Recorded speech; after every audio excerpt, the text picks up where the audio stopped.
I'm here with Dr. Dennis Jenkins, and we are standing right at Paisley 5 Mile Point Caves. Dennis, as we look around at these rock shelters, tell me what it was like to excavate here. How many field seasons did you spend here? We were here in 2002 and 2003. We excavated primarily in this area off to the south here a little bit that first year, and then in the area that we're standing in right now. Mm-hmm. What else do you want? Well, I'd kind of like to know if you had a good time. Was that an enjoyable experience? Yeah, this was University of Oregon Archaeological Field School. So we had about 20 students, and they're always lively. Most of them had a really good time, actually. The town was great. Paisley is a very small town, but the people were very friendly to us, and we just really enjoyed working here. We didn't find an awful lot of artifacts, which was kind of surprising. There's not even lithic debitage on the surface here. And so we learned an awful lot about what people were and weren't doing here by the assemblages that we found. Mm-hmm. So this was, yes, it was a very, very interesting and new kind of a site for me. Okay. Now, one curiosity here, how does one get to do a project like this? I mean, it must be owned by somebody. I mean, the property must be under somebody's ownership, and you probably have to go through some sort of permission process. Yeah. Can you tell me something about that? We work with the Lakeview District Bureau of Land Management. We have, since 1989, been working in the Fort Rock and Summer Lake basins. They identify sites that need to be tested, or in this case, there was a certain degree of testing and then data recovery conducted here because people had been excavating the sites for artifacts. Mm-hmm.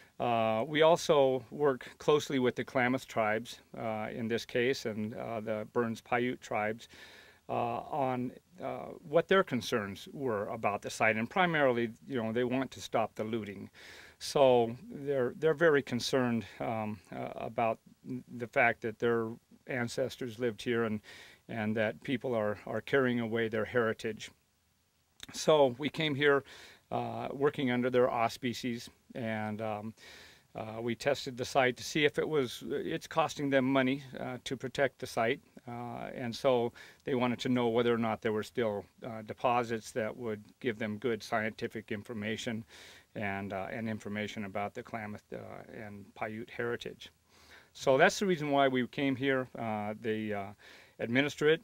We've in the past come here on expeditions like this one today and had the government trucks pull up and ask us what we were doing. So I know for a fact they are protecting this location. So this site really is a threatened site. There's no one here protecting it. What might happen to it if it's not properly cared for? Well, there's an incredible amount of information here. This site has probably the earliest direct evidence of human occupation currently known in North America, and we'll be talking about that more in this interview.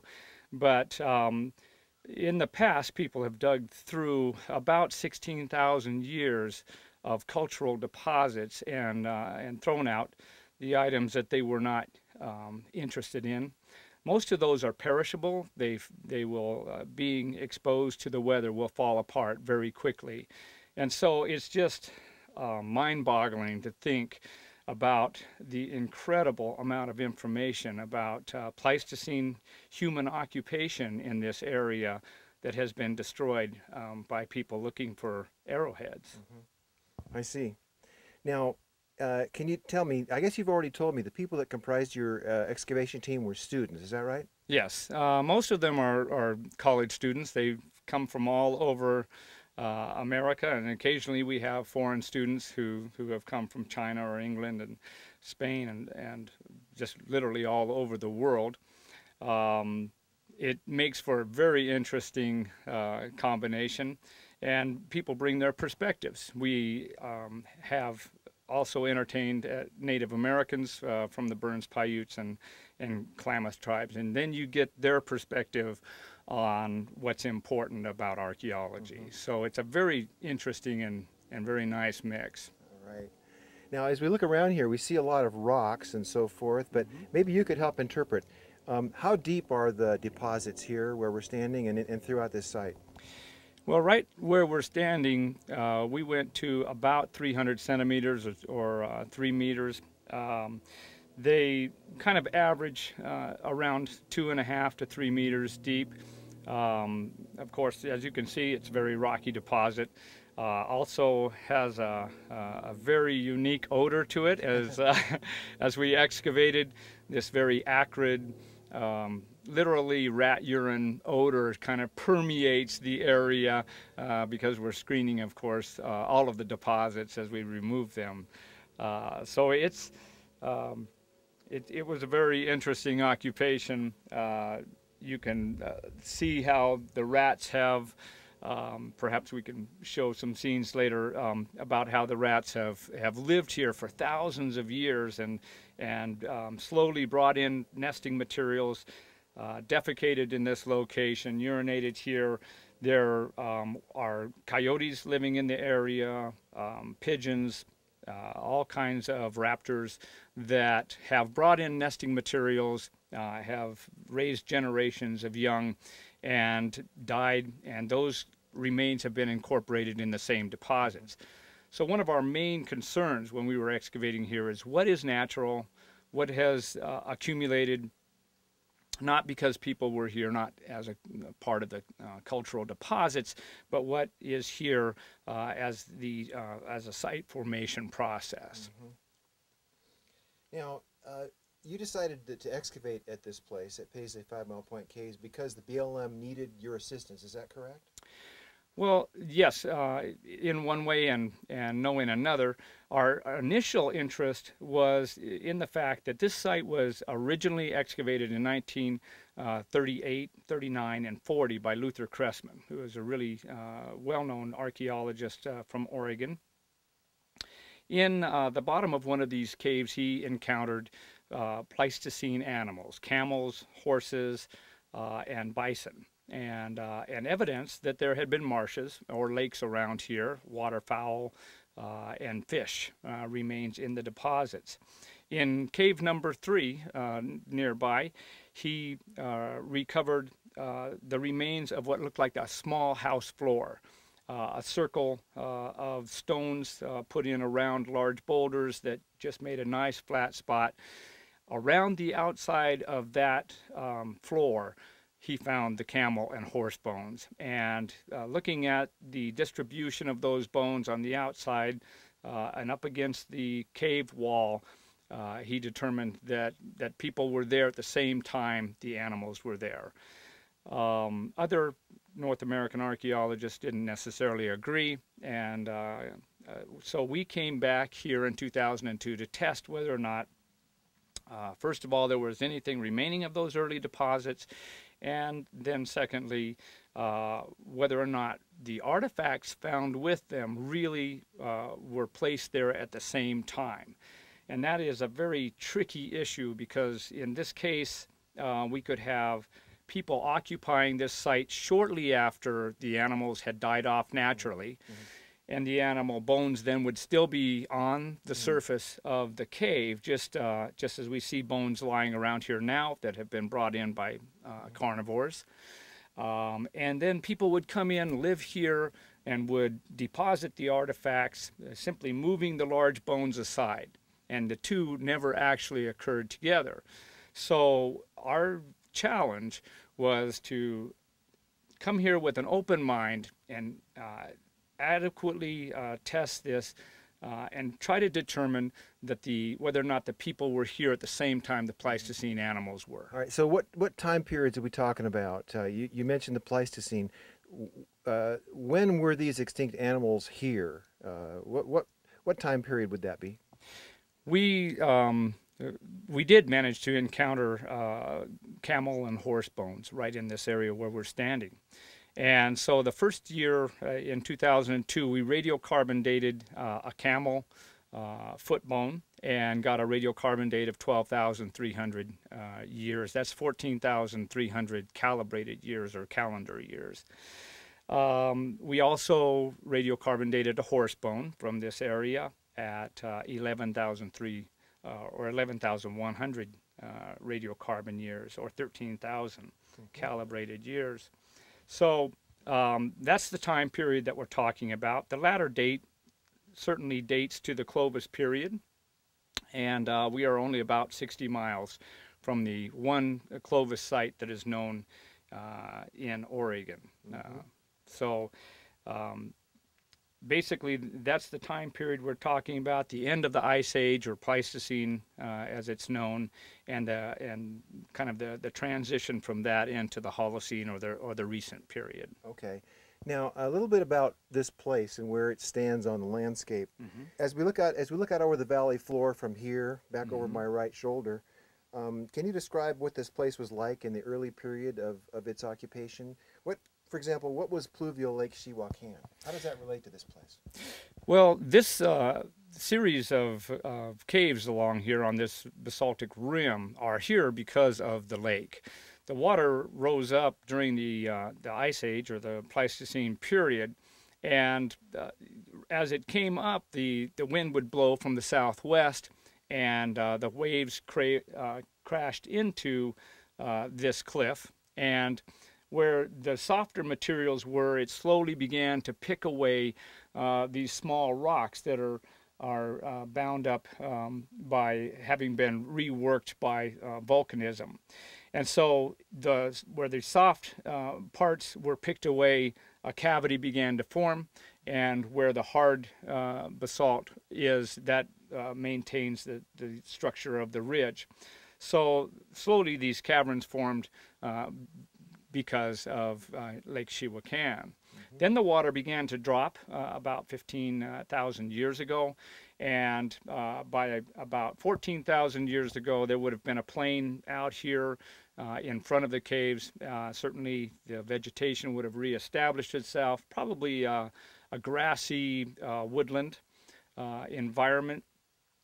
And then as the water continued to drop, it fell much quicker to the north here, to what is currently Summer Lake. To the south, the river continued to fill that lake. And then about 12,500 years ago, there was a reverse in the general drying trend in the climate around here.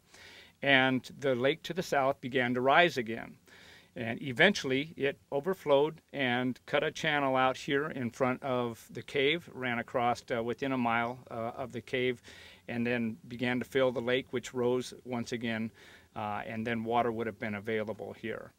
Currently, there is no water available within 5 miles, either in the Chihuacan area or at the hot spring across the valley. So it looks very dry around here now, and for many people, it'd be very hard to imagine a place full of water and greenery and trees and so forth. But from our archaeological information, that's what we know.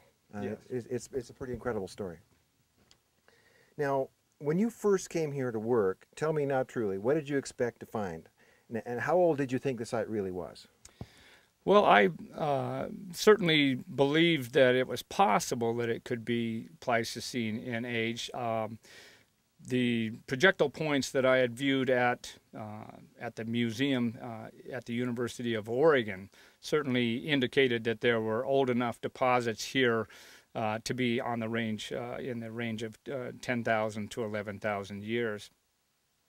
These are what we call lanceolate or foliate or stemmed points. There were no Clovis points, which would suggest 11,000 years or older, radiocarbon years, but it didn't mean that there weren't necessarily older deposits here. So while I knew that it could potentially be as old as Cressman said, I didn't have that evidence, definitely. There were very few radiocarbon dates. I think the oldest one at that point that he had gotten in the 1950s was about 7,600 years. So he certainly had not proved that they were as old as he said they were. I see. Now, when you excavated here over those 2 seasons, generally, what kinds of things did you find? Um, we found that people, while they were occupying this site, were coming here with complete tool assemblages. Basically, they weren't making a lot of artifacts here. They were occasionally resharpening, some of their stone tools. They were bringing nets. They were bringing in the later times some basketry. We found small broken fragments of baskets. We know that there are some worn out sandals that have been recovered from here in the later times. Um, we found that basically people were probably using this more as a caching location, somewhere where they were passing by, traveling between basins, and were leaving things here that they didn't need until they came back going the opposite direction. So in terms of the actual objects that you found, what you're saying, I think, is that there's not a lot of artifactual material here. That there's relatively small compared to, say, like a place where people would spend their time living. Yes.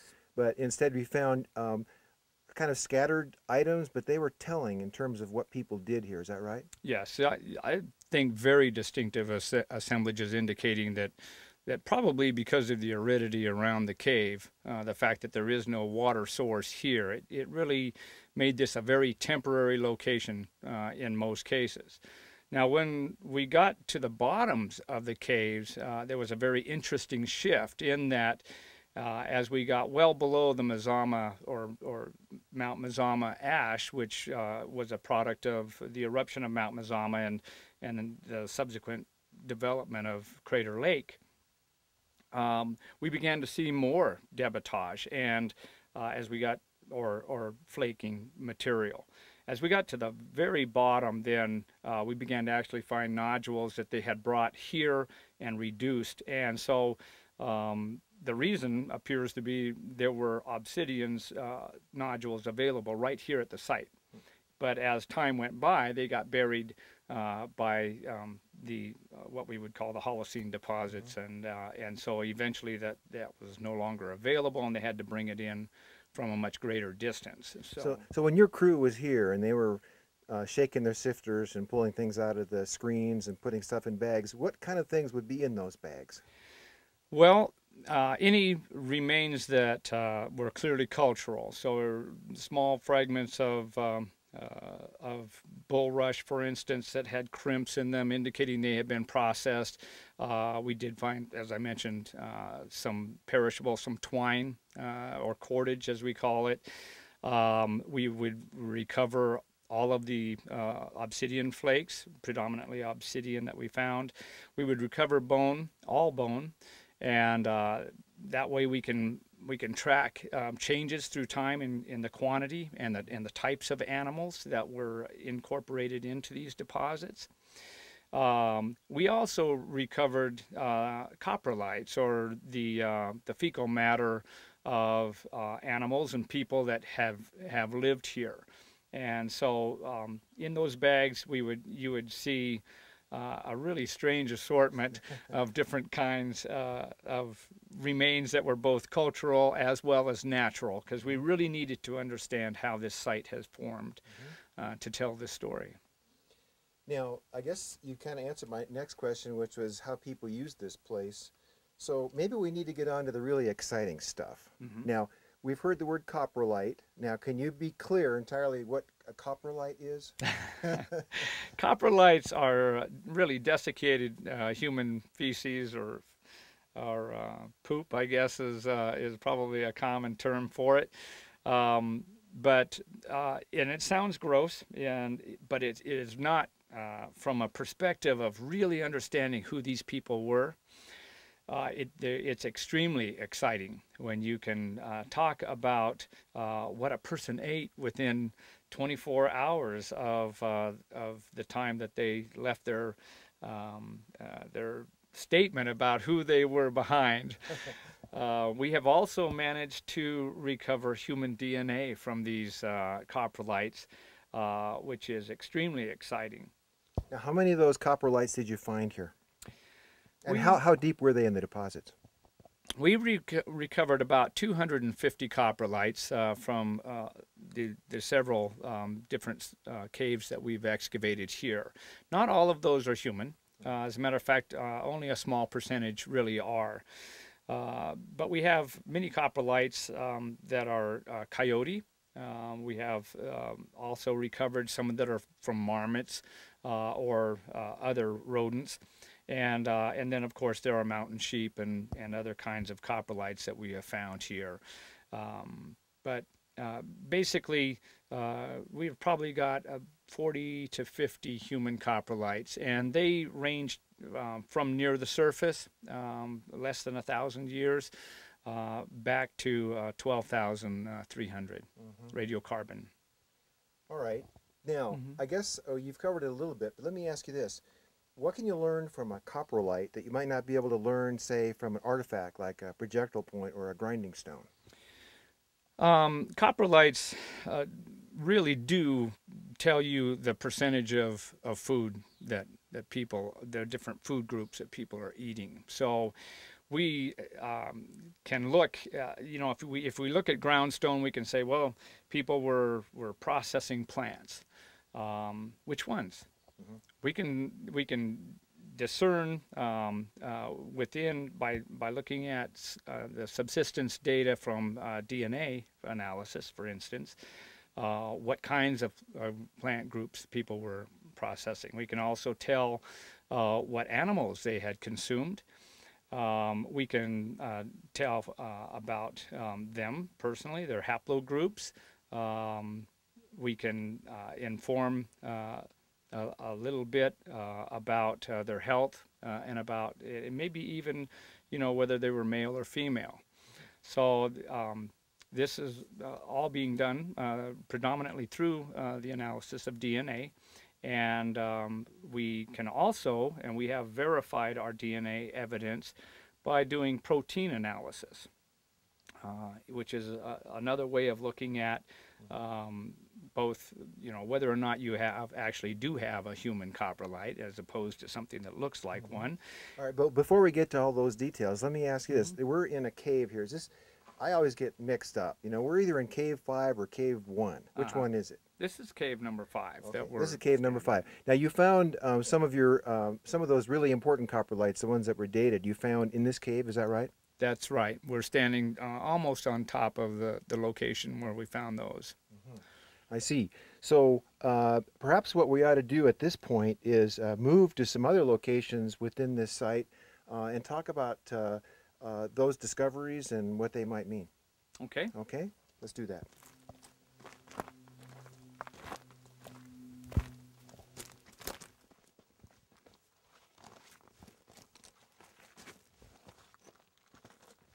Now, Dennis, we've moved our location here. We're now in Cave 1, is that right? Yes, this is cave number 1. Originally, when we came here in 2002, we had a very difficult time finding this site because Luther Cressman had described this beautiful cave with a wide open portico and just a real nice place to live. And what we found here was that the front had been blocked by fallen boulders, and apparently many of these boulders right here have fallen since 1939 or 40. I see. So is it dangerous for us to stand here? Well, there's always a measure of danger when you're in a cave. There is no doubt that rocks are falling. And when we were here, I really worried. What do I tell the students? What should I tell them to do? Should an earthquake come and you begin to feel the earth move, should you stay in here and maybe, you know, have something fall off the ceiling? Should I tell them to run outside? Well, there are obviously huge boulders outside that have fallen off the cliffs, and so basically I had to tell them to make their own decision. I see. Don't follow me. Do what you believe is the best. The coprolites that you found right here near where we're standing, is that right? Yes, one of the coprolites that came from just right at about the time that Mount Mazama erupted. In fact, it has fragments of the tephra or the volcanic ash that are actually impressed right into it. So it was just right at that time period, that we've gotten human DNA from that, and we also have evidence that people were eating bison at about that time. Well, now let's try to put this coprolite discovery into some sort of a perspective. Now, for literally decades, the prevailing hypothesis has been that the so-called Clovis people or the Clovis culture was represented the first group of people to inhabit North America. Now, tell us about that. What was the concept at that time until very recently? Well, because people have found Clovis points or fluted points with prehistoric animals that were known to have gone extinct about 11,000 years ago or so.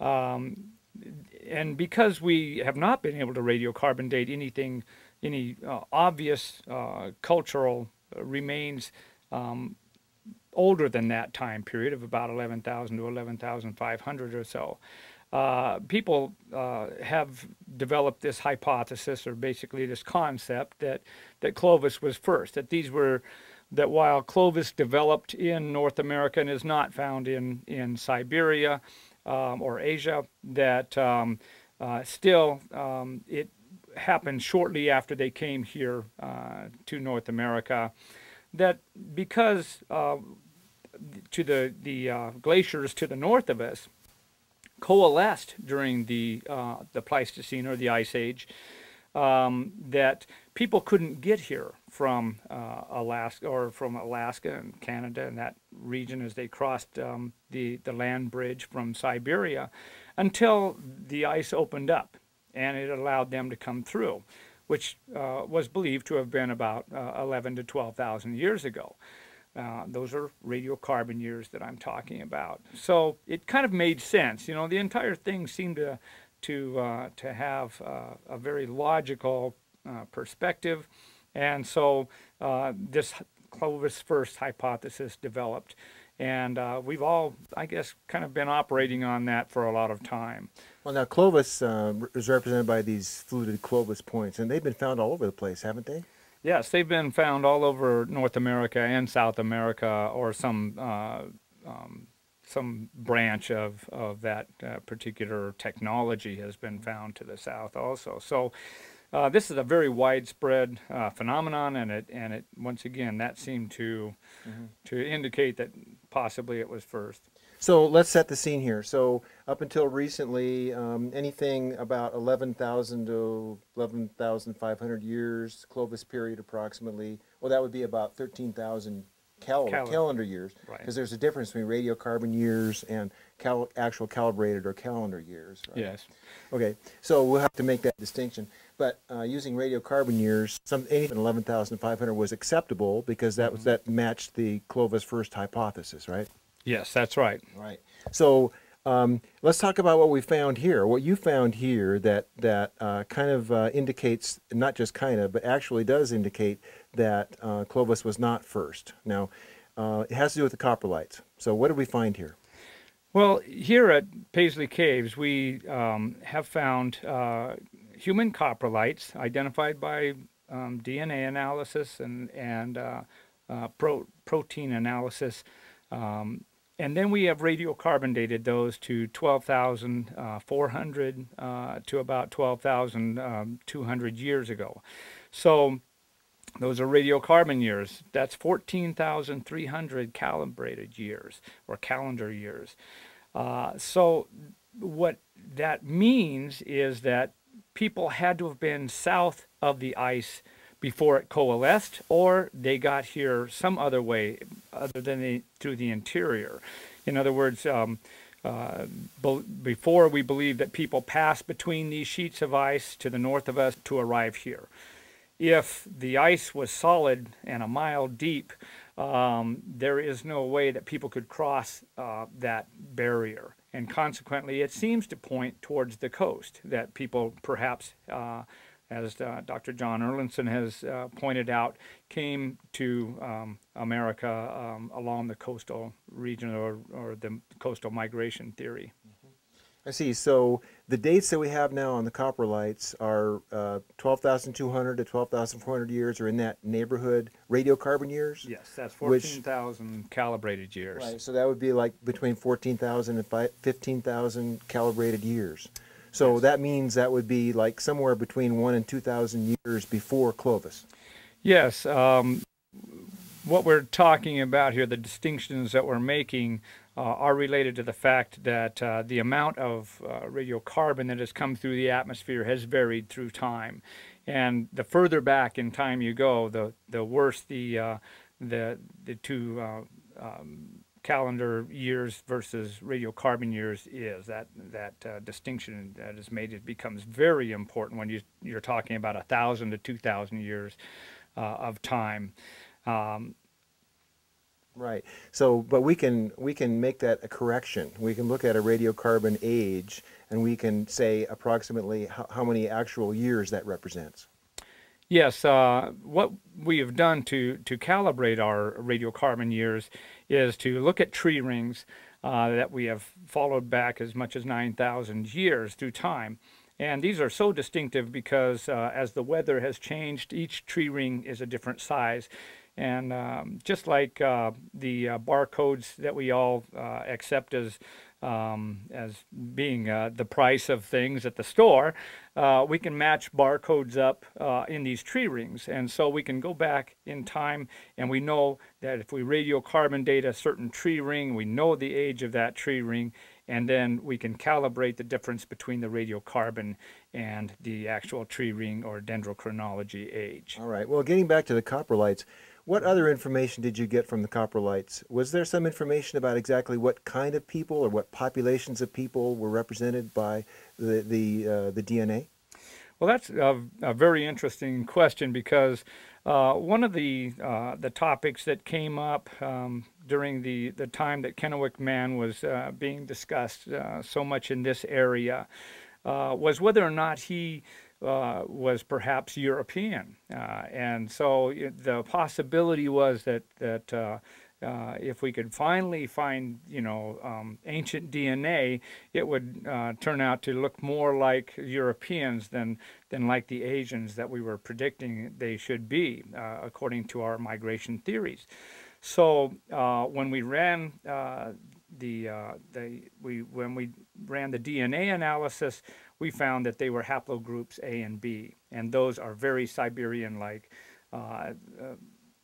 DNA groups. And so this definitely puts that theory to rest as far as the northwestern part of the United States goes, at least. So the DNA that you found in the coprolites would pretty much match the modern Native American populations. Is that correct? Yes, that's right.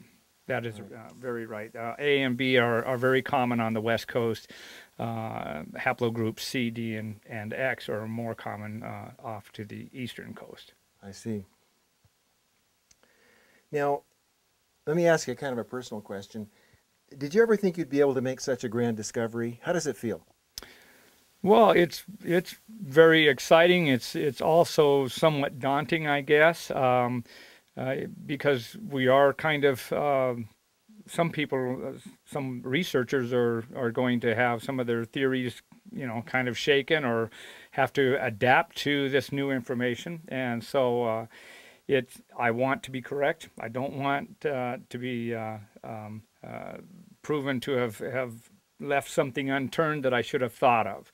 So we have duplicated all of our results multiple times. We used different DNA labs to make sure that our results were accurate, and I'm pursuing different ways of also duplicating the protein analysis to prove that indeed we are dealing with human coprolites. Right, so you didn't do all this work yourself, really. You did the excavation, but you worked with a team of researchers to do the subsequent analysis. Well, there are a lot of people involved. We're dealing primarily on the DNA analysis with Dr. Eski Willerslav at the University of Copenhagen. And he has done the initial analysis. We have also had those results done in Sweden and then another lab in Germany. And so there are people at both of those facilities involved. We have people from England who have, at Oxford, have done the radiocarbon dating. They've duplicated that. Beta Analytic did the initial radiocarbon dating. The radiocarbon dates, came back within 100 years of each other. So, and they were using different techniques. So, we're very certain about the radiocarbon dates. We have also got researchers in Spain that are working on aspects of this. We are using obsidian hydration to duplicate the results that we have gotten from radiocarbon dating. And I have Tom Origer from California working on that with us. We now have hobos, which are our soil temperature recording devices in the site, and we are in the process of calibrating our obsidian hydration data that way. I see. So in this this science article that you have written, there is quite a long list of authors. How many authors are there? Well, I believe there are about 10 or 11 different authors, and I'm not the first author because it's about DNA. And what I have contributed is the archaeology and the things that I know about. The DNA analysis is extremely technical, and a lot of that article is above my head. And that's the way science is done these days, isn't it? With teams of people, many different specialists collaborating on a question. That's right. This is a multidisciplinary project, a research program. We had a soil scientist here, Dr. Lauren Davis from Corvallis, a beaver, was here in duck territory and working for us, helping us to understand the soils, understand the processes by which these caves were filled with all this debris. We just have people involved in macrobotanical analysis. In other words, we need to know what plants people were not only eating, but what plants they were using for bedding, for making cordage, for making beds and baskets and tools and all kinds of things. Mm-hmm. Very good. Now, tell me now, where do you go from here? Your career is not over by any means. Are you planning to work anyplace else that might produce results comparable to this? Well, I just came back from an ancient DNA conference in Madrid, Spain, and working with the consortium, the European consortium, we'll be putting into practice some brand new methods that have never been employed in America. My students will find themselves wearing face masks and having surgical gloves available to recover human coprolites. And so we're very interested in pursuing the analysis of coprolites from the surface to the bottom of these very old caves. So we intend at some point to come back to this site. We have also got a new site that is an old site, and that is Dirty Shame Rock Shelter. We're thinking about applying these new DNA techniques there, and so we are working with the Vail District Bureau of Land Management on a proposal to take the field school there. So future U of O field schools, I feel field school students will be learning techniques that I think are going to become much more common in sites like these, where a tremendous amount of DNA information will be available. Mm-hmm. Now, Dirty Shame Rock Shelter, isn't that way down in the southeast corner of the state of Oregon? Yes, it's clear over by the Idaho line, and an extremely rough and rugged area, but it has an incredible array of deposits there that go back 9,500 radiocarbon years, or about 11,000 calibrated years. Do you ever get tired of going out and digging in these remote places? No, it's the desert is in my blood, and I love adventure, and it certainly is an adventure when you're banging over these old dirt roads and and it's 100 degrees and you're sweating and trying to keep everybody hydrated. When you have students coming from all over the world, a lot of them have never lived in a desert environment. So taking a field school out and staging it, providing food for them and water for them, and it's just a wonderful experience, to be honest. Oh, that's great. Well, I very much appreciate you giving us the opportunity to interview here on site. I feel very privileged to do that. Thank you very All much. right. Thank you.